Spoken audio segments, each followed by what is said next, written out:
When Colorado voted to legalize marijuana, probably few people's very first thoughts were of business opportunities. But today, state officials reported they took in about $2 million in recreational pot taxes in January, just the first month of sales. Some say it's a billion-dollar industry, so you can bet people right across the U.S. are turning on and tuning in. As Radio Canada's Joyce Napier discovered, there are already surprising spin-offs from the Colorado experiment.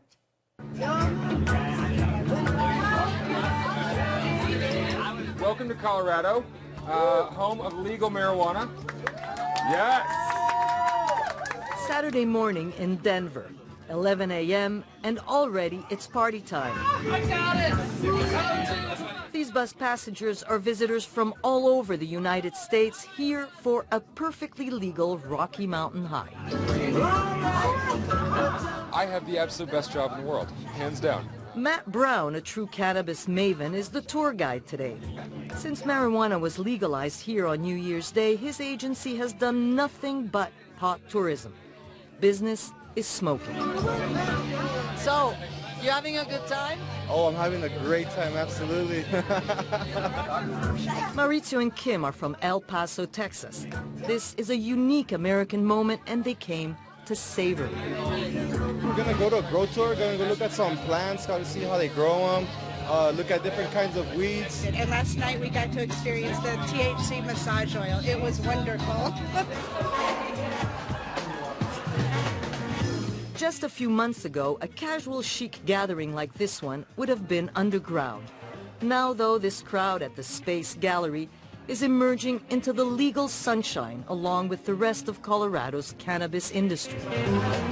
With here, I mean, if they do it smart, you can make money out of it. You know, get the cartels out of the way, go ahead and bring in tax government, and then they'll invest it within themselves.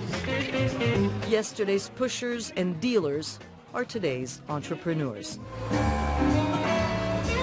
Sellers, growers, tourists, promoters, all of them happily celebrating the end of a prohibition, just as another generation did 80 years ago. Denver treats pot like cigarettes. You can't smoke either one in a public place, so a rented bus provides a private smoking salon for this evening's partygoers. There's really nothing else that can equate to what we've done with cannabis by bringing it from the black market into a legitimate industry. Toni Fox is a cannabis veteran. For years, she grew and sold medical marijuana. Now, she's catering to a vastly larger clientele. It's a billion-dollar industry in its infancy. So it is going to be the next big business, and it's definitely the next, it's a green rush. This is called the Colorado experiment, and the whole country is watching. There are billions of dollars at stake and massive new taxes for governments. And if it works here, as many as 8 states may hold votes to legalize marijuana in the next 2 years. Love's Oven has joined the green rush. It too was a medical marijuana dispensary until January. Now business is not just up, it's exploded by 1,000%. Hope, who is Love's Oven's master creator, is working flat out, but she still can't keep up with demand for cannabis-laced treats. And we also do just chocolate-dipped graham crackers, cookies, spicy ginger cookies. Most of her baked goods are created with something called canna butter. That's right, cannabis butter, green and oily and reeking of a smell that once attracted law enforcement. Our best-selling cookie. Is that right? Mm-hmm. You know, when people take a bite and they're like, oh, this tastes just like, you know, my grandma's cookie. And they realize it's not quite their grandma's cookie, but it'll make you happy for a long time afterwards. You know. In an era when public smoking of any kind is not just against the law, but out of fashion, the so-called pot edibles are the hot commodity. Everybody wants them. We're North America's first legal marijuana tourism company. This is our cooking class at one of the stops on our weekend tour here in Denver, Colorado. So you just reduce the balsamic. Cannabis cooks turn out a mixed bag of treats. cakes, cookies, jujubes. There are candies and sodas, manna for retailers and clients alike. I sell out every day I'm open, and I'm doing at least 20 times my volume on a daily basis. So average daily sales are 25,000 currently. By summer, they'll be 50,000. By fall, we're hoping to do $100,000 per day. How's it going? It may now be legal, but this new industry is far more regulated than alcohol. You must be 21 to buy any sort of cannabis. Every gram is legally accounted for. Colorado residents can only purchase 1 ounce at a time. Visitors can't buy more than a 1/4 ounce. All products are imprinted with barcodes and electronically traceable. It's one of the biggest stories we'll deal with in 2014, certainly. And of course, like any big issue, it's become a specialty beat for reporters. We've talked about wine criticism and music criticism for decades, and now we're talking about legitimate professional cannabis criticism. The biggest daily in Colorado, the Denver Post, now has a website dedicated entirely to cannabis with its own editor-in-chief.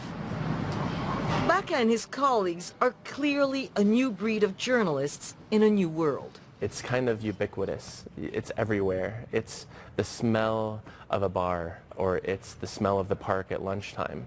That smell is kind of ever-present in a weird way because legalization has changed everything. It really is like a gold rush here. Denver now has more cannabis shops than Starbucks outlets, and it's just the beginning. So what did you guys buy? Oh, we ended up getting a drink. They just spent $300 on various products. Dark chocolate, spicy orange candy bar. A 1/4 of that money will find its way into government treasuries. Colorado is eyeing all that new state income as much as $150 million just this year. But there are imponderables. How, for example, to test for driving under the influence of marijuana? What level, if any, is tolerable? But all of this plan... And because federal law still prohibits pot, It's very challenging as an industry that financial institutions won't take our monies.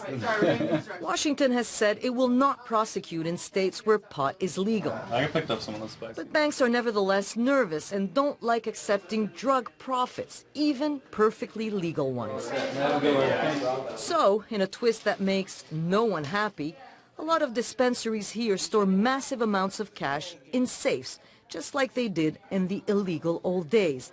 And lots of cash always invites trouble. Mostly, though, this experiment is proceeding well. There's been no reported increase in criminal activity or in traffic accidents. Marijuanization, if you want to call it that, is happening discreetly, in private, and, well, happily. Are you stoned right now? Very much stoned, yes. Absolutely. There is no doubt about that. Joyce Napier, CBC News, Denver, Colorado. As Joyce mentioned, police in Colorado are in a quandary about how to test drivers for marijuana impairment. There's no device like a breathalyzer to measure pot impairment, and a person can have a positive blood test for marijuana days after smoking.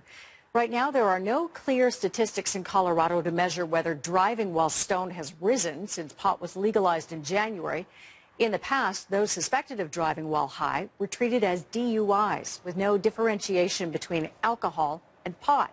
But clearly authorities are concerned. Colorado's Transportation Department launched an ad campaign today called Drive High, Get a DUI.